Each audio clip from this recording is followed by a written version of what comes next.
If you have a lot of spaces that you want to assign a specific space type, you can use this measure on the building component library.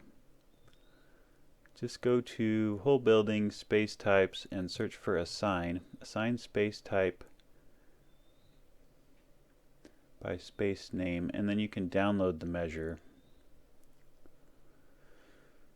And then simply go to components and measures, apply measure now, and you'll want to search for the measure under the whole building category, and it's right here.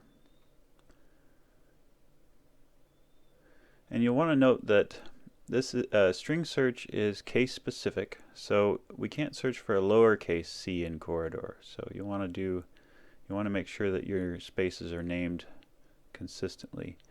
And this checkbox doesn't seem to work, so don't use it.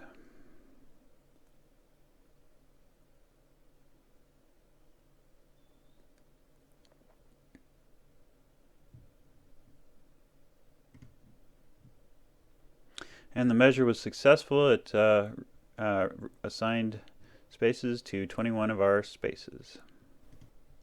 Thank you. Please like and subscribe.